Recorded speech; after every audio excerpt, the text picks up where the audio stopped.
Need new settings? I think I got you.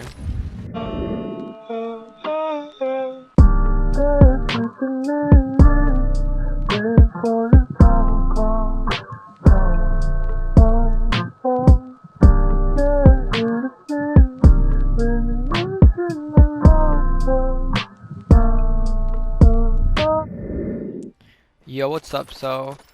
Uh, it's Split 2, so you already know what the fuss is all about. We're gonna be doing my settings for Split 2, and I've changed a little bit of things.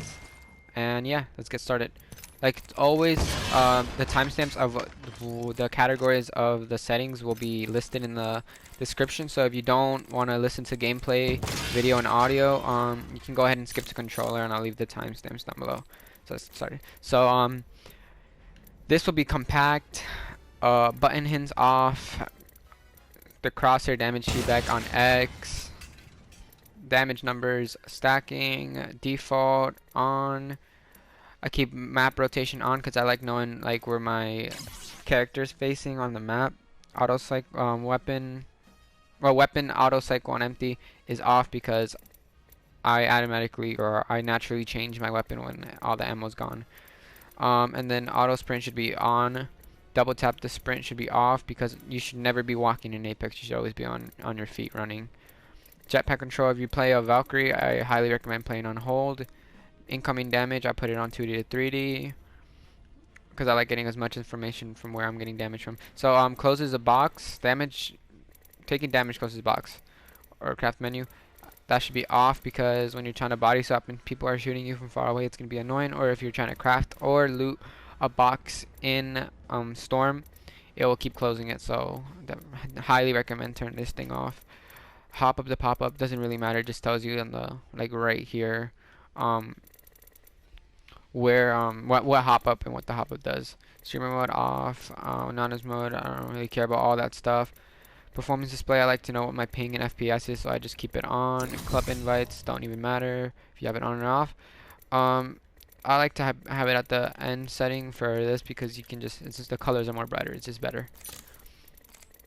Now on to my button layout. Highly recommend change the ninja.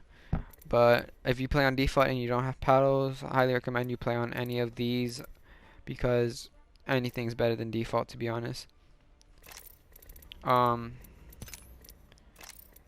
Next is a stick layout. This should be fucking default. I've never met someone that plays on something other than default. Interactive reload should always be tap to use and reload. You should never have to hold to take something. Crouch button should be on toggle.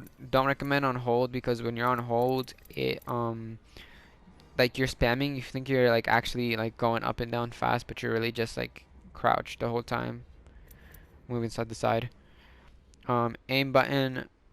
This should just be hold, to be honest, because unless you like come from PUBG, which is toggle, but highly recommend play on hold.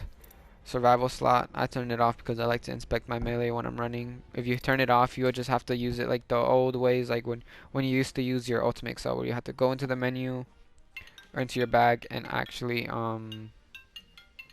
what's it called? Actually have to like use it. L2 to R2, highly recommend play on none for dead zones because you know the faster you can react when you're shooting, the more chance of the fight. The more of the chance you'll have to win. Menu curse, highly recommend play on half because it's the perfect amount. Vibration off, invert lock off. Dead zone for movement should be small. And now here, I don't recommend using my settings, but if you are in a high, if you play on a high sensitivity for ADS and for looking around, maybe you can try this. But I will be making a classic setting, another video on the best classic response curve settings because a lot of my viewers use classic, and I just want to help y'all out because y'all might not be able to like handle the linear and like very high sense. So yeah. But yeah, let's get started. So dead zone should be at 4. You can find your own dead zone by looking at my video you'll see the video. It would just be on the description down below to find your own dead zone. So once you found your own dead zone, you put your response curve at 3. Auto threshold at 4. Per optics this is my per optics, should be on. Yaw speed 500, pitch speed 500, all this extra stuff off at 0. ADS I have it at 401 now.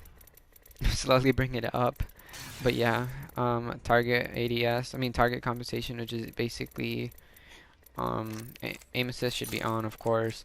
Now we're gonna go to video. Brightness should be 1, 2, 3. Takes from the right to the right from the middle. Field of view I play on 1010. Shake view I go on normal now. And then for audio, I play on max for these two. Dialogue I always put at 13 because I don't like. Sometimes my teammates are talking to me and I don't want to like. It sounds like the characters are talking over them sometimes, or they're talking over the character. So I just like having it at like this because it's just the perfect amount of music. It doesn't really matter. It's optional. Voice chat. This doesn't really matter. I have it off. But yeah, that's all I really have. So yeah. And also I will be making a way to find your best button layout and stuff. So if you guys wanna find what button layout, that will also be coming soon. Something that will also be coming soon is how to make a smooth switch to linear if you're trying to get back, you're trying to get into linear. I'll be teaching you guys how to like slowly go from classic to linear little by little. But yeah, other than that, peace.